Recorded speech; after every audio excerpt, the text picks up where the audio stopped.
Nous sommes à Kenge 2, chef-lieu du territoire de Kenge, milieu où j'ai grandi, ici, à Kenge 2. Nous sortons du bureau d'enrôlement. Nous sommes venus nous enrôler à Kenge 2, notre milieu natal, parce que nous voulons nous présenter comme candidats aux élections des députés nationaux dans le territoire de Kenge. Mais nous sommes venus nous enrôler ici, mon épouse et moi-même, pour encourager la population de Kenge et la population du Kwango et l'ensemble de la population du Congo à se faire enrôler massivement pour voter au mois de décembre les députés nationaux, les présidents de la République. Nous sommes venus obtenir notre enrôlement pour voter le 20 décembre notre candidat président de la République, Félix Antoine Tshisekedi Tshilombo. J'affirme qu'il y aura élection en 2023, que ceux qui doutent cessent de douter et qu'ils se mettent en règle, candidats et électeurs. J'invite les Congolais à manifester leurs ambitions et à remplir leurs devoirs de citoyens en allant voter les candidats de leur choix, notamment Félix Antoine Tshisekedi Tshilombo à la magistrature suprême.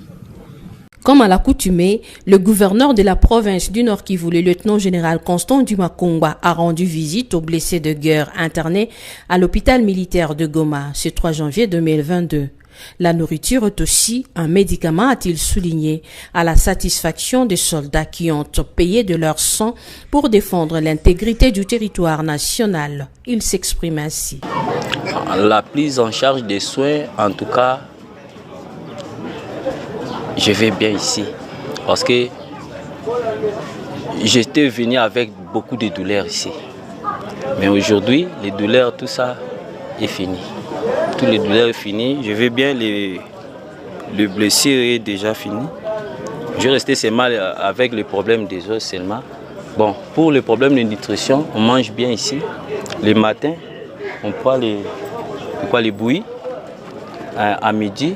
Les foufous avec les makayabou, beaucoup de choses. Le chef de l'exécutif provincial réaffirme sa compassion à tous les militaires de la RDC tout en rappelant que c'est un métier sacrifice et volontaire. Il ne doit pas se sentir oublié. Nous devons être toujours à leur côté, sont nos compagnons.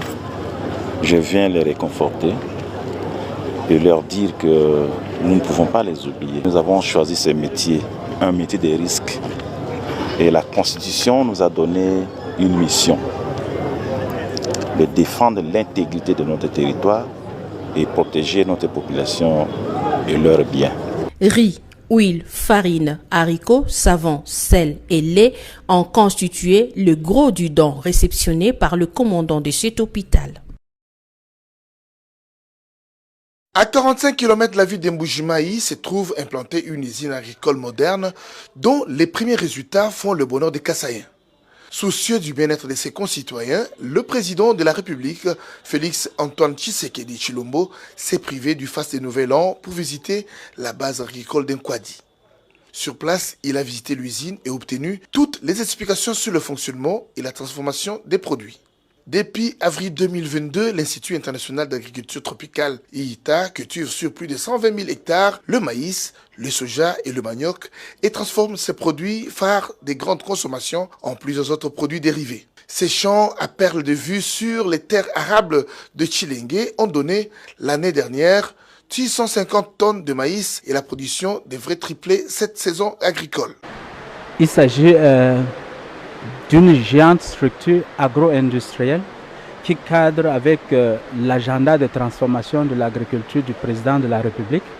Et c'est un système qui est mis sur pied pour accompagner toute la chaîne de valeur agricole, de la production des semences de la production de masse des cultures prioritaires et de la transformation pour aller dans les ménages. Donc, nous avons les cultures prioritaires du Kasaï central et du Kasaï, de la zone Grand Kasaï en général, à savoir le maïs, mais il y a aussi le manioc et le soja qui devient une culture très très importante dans les chaînes de valeur agricole. L'année précédente, nous avons produit 650 tonnes et cette année, nous sommes en train de projeter tripler ces quantités et en saison A et saison B.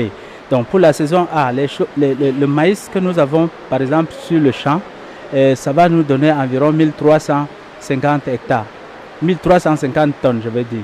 Si on combine la production qui est en régie et la production qui est en milieu paysan, nous serions à 1350 tonnes environ pour cette saison A.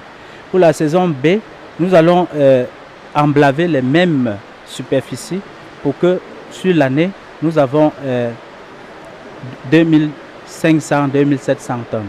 L'usine d'Nkwadi vient matérialiser la diversification de l'économie prônée par le chef de l'État Félix Tshisekedi. Avec cette production, le sol du Kasaï prend la revanche sur le sol et vient d'apporter une solution au problème de suffisance alimentaire. La base alimentaire d'Nkwadi n'attend pas s'arrêter à l'agriculture. Bientôt, le développement de la pisciculture devrait compléter le tableau.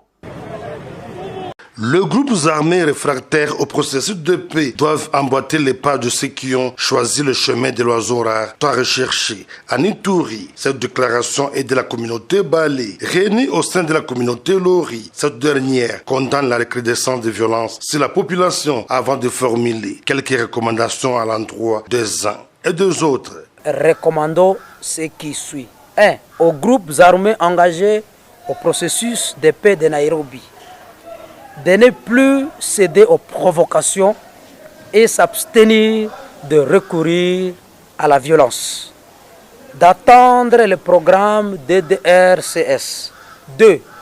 Aux groupes armés réfractaires de saisir l'opportunité d'adhérer au processus de paix et profiter de la main encore tendue du chef de l'État, de cesser les provocations et tueries des populations civiles, d'arrêter la collaboration avec les ennemis du pays, en l'occurrence les terroristes du M23. 3. Au gouvernement provincial de l'état de siège d'accélérer l'organisation de dialogue intracommunautaire de G5. 4. Au gouvernement national d'accélérer le processus de PDDRCS, de traquer tous les groupes armés réfractaires au processus de paix et de jouer correctement ce rôle régalien de protection de la population et leurs biens. Dans le même cadre, l'administration militaire sous le commandement du lieutenant-général Luboyanka Shomadjoni organise le dialogue intracommunautaire dans la culture sur la paix et les maîtres mots pour le bien-être de la province. Pour rappel, c'est depuis le mois de juin 2022 que le groupe armé Codeco avait signé l'acte d'engagement unilatéral de cessation des hostilités et participe aux consultations de Nairobi initiées par le président de la République en vue de la pacification de l'Est de la RDC.